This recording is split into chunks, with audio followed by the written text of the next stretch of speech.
everybody, and welcome to the second video on solving quadratic equations. In this video, we look at quadratic equations that are trinomials. So what is a trinomial? It's basically three terms. That's what the tri means three, and then the meal is referring to the terms. So it's in 2 degrees of x, so there's normally an x squared term, an x, and a constant term without any x. So any equation of this form would be solved in this way. So just reminding you that when solving quadratic equations, we use the principle that if you multiply two things and if it's equal to 0, that either the a was 0 or the b was 0. So what we're going to have to do to this trinomial term is equate one side to 0 so we can use the property, and then we're going to have to get it into this form over here. And how do we get it into this form? We're going to have to factorize. So we're going to factorize a trinomial. We will do a quick review on how to factorize it whilst doing the questions. So if you know how to factorize, pause the video and attempt these questions by yourself, and then we will go through them together and you can see if you've got it right. Okay, so let us start with the first one. We have x squared plus 3x is plus 2 is equal to 0. Okay, so we already have the one side being equal to 0, which is very important, and then we see that whatever's left is in the form of a trinomial. So what we have to do is, well, the method that we will be using in this video is trial and error. So we try different options and see if we can get the right answer. So I'm going to do the full steps on the side so you can see it. So we write the factors. The first step is write the factors of the first term, the squared term. So how do we get x? That's easy. We get x by saying x times x. That's how we get x squared. The second one is the factors of the last term. So how do we get 2? 2 is a prime number, so that's also easy. It's 2 times 1. The next step is to cross multiply. So then we get an x, and then we cross multiply again and we get 2x. So what we would then like to know is how to get the middle term. So the middle term is 3x. So how can we get 3x with 2x and x? Well, we can say 2x plus x will give us plus 3x. That's how we get it. So whatever sign we had over there, we then use it over here. And then these two then form our factors. So our factor is x plus 2 times x plus 1 is equal to 0. And you can do a quick check. So just you can calculate the middle term. So it's 2x and x, and see that if you add it, you get that middle term. And you must just check with the last terms. If you multiply the two last terms, do you get the last term over there? So then from the previous video, we then have x plus 2 is equal to 0, this property of 0, which means x is equal to negative 2, or x plus 1 is equal to 0, which means that x is equal to negative 1. And there is the first one done. Let us have a look at the second one. So the second one is x squared minus 4x, and 4 is equal to 4x minus 3. So first of all, we would like to get all the sides, the one side equal to 0, so all the terms on one side. So we get x squared minus 4x plus 3. When we take it over the equals to sign, the sign changes. Then we're going to do our factorizing process. So the factors of x is x times x. And then the factors of 3 is also a prime number, so it's 3 times 1. So then we cross multiply, we get 3x, and then we cross multiply, we get x. So how do we then get the middle term, which is minus 4x from these two terms? Well, then that would be negative 3x, negative x will give us negative 4x. So then that sign goes there, and that sign goes there, and they are our factors. So let us do it. So we have x minus 3 times x minus 1 is equal to 0. X minus 3 is equal to 0, which means x is equal to 3. or x minus 1 is equal to 0, which means x is equal to 1. So they are our factors of the second one. Let us have a look at the third one. We have x squared minus 6x plus 5 is equal to 0. Again, we have one side equal to 0, so let's write our factors of the first term. So get x by saying x times x. The factors of the last term, it's a prime number also, so we get 5 times 1, 5, and then cross multiply, and we're looking for the middle term of negative 6x.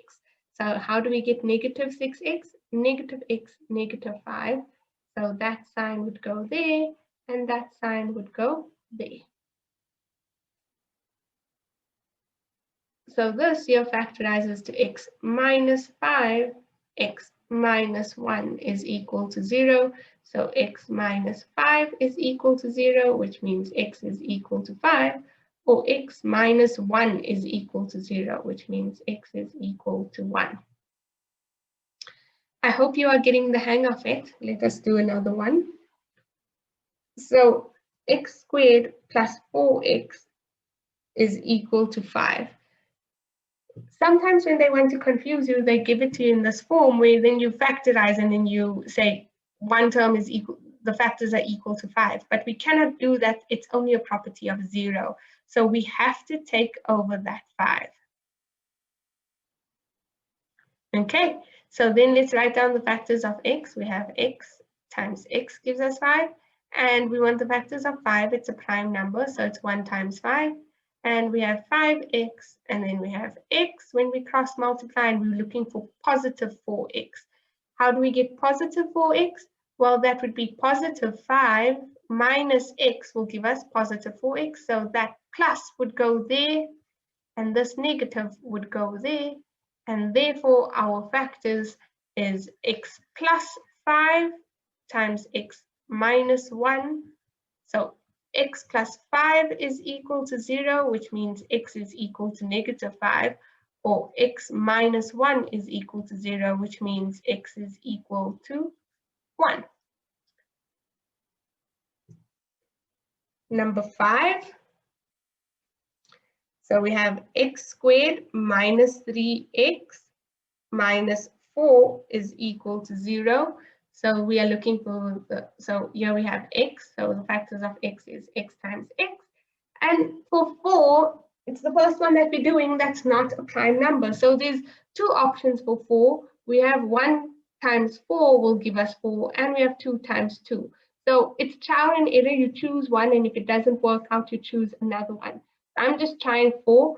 So this here is x, and that is 4x. And we would like to get negative 3x. How do we get negative 3x? With a negative 4 and a positive 1.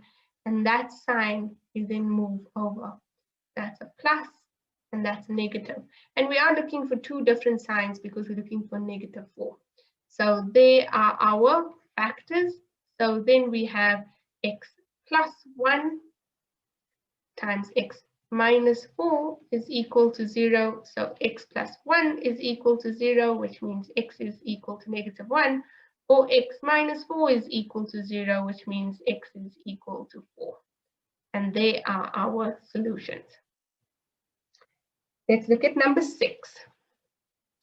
So here we have x squared minus 3 x squared, sorry, plus 5x plus 6 is equal to 0. So we're looking for the factors of 6. So we have x squared, for the factors of x and 6. So x is x times x. 6 also has 2 options. We can say 2 times 3, or we could say 1 times 6. I'm going to try 1 times 6. So here we get 6x, and here we get x. And what we would like to do is get plus 5x. So if we do this, then we're going to need a plus 6 and a negative x. So we're going to put a negative there and a positive there. So Then are these our factors? Well, look here, the last term is positive, and if we multiply -1 and -6, it's negative. So these are not the factors. So it's important to check that your factors are the right one, because we get the right middle term, but you can see -1 times -6 will give you a -6, and this is positive. So let's try the other factors. So let's try x and 2 and 3. So that's 2x and that's 3x, and we would like 5x. And this one here also gives us 5x, because +2 and +3 give us 5. So then that's a plus and that's a plus. But now if we say 2 times 3, positive 2 times, you get that +6. So this is the correct solution. So please make sure you check.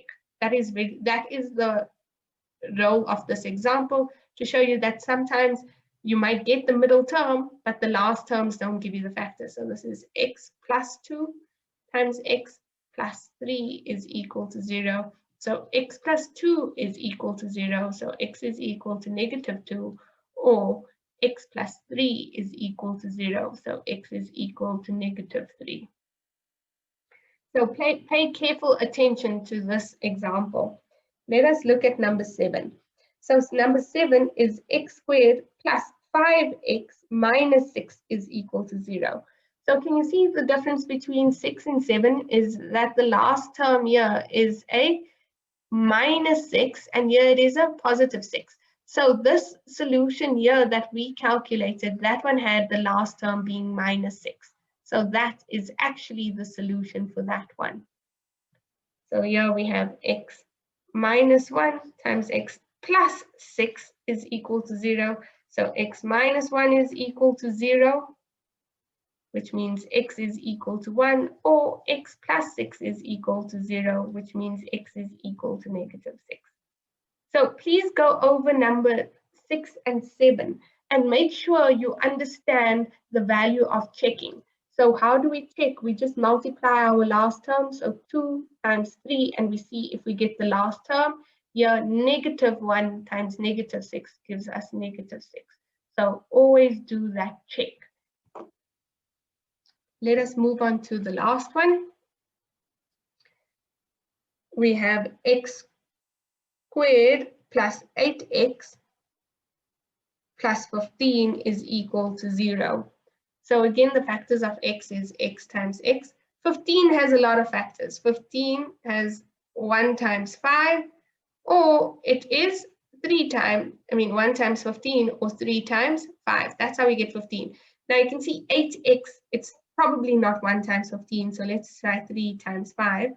And then we cross multiply 3x and 5x, and we are looking for a positive 8x. So how do we get a positive 8x? With a positive 3 and a positive 5, so those signs then go there, and that is our solution, that it is x plus 3 times x plus 5, which is equal to 0, which means x plus 3 is equal to 0, which means x is equal to -3, or x plus 5 is equal to 0, which means x is equal to -5.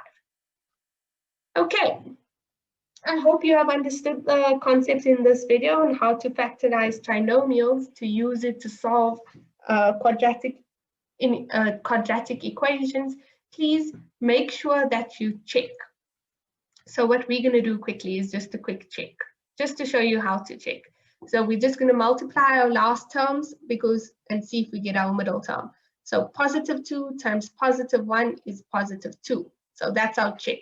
That answer looks fine. -3 times -1 gives us +3. That is good.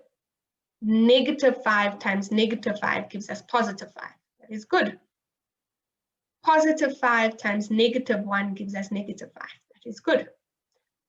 +1 times -4 is -4. We've done the check for number 6 and 7, and the last one, +3 times +5 is +15. So please do the check. It might seem like a bit tedious and unnecessary, but it saves you getting the wrong answer by mistake.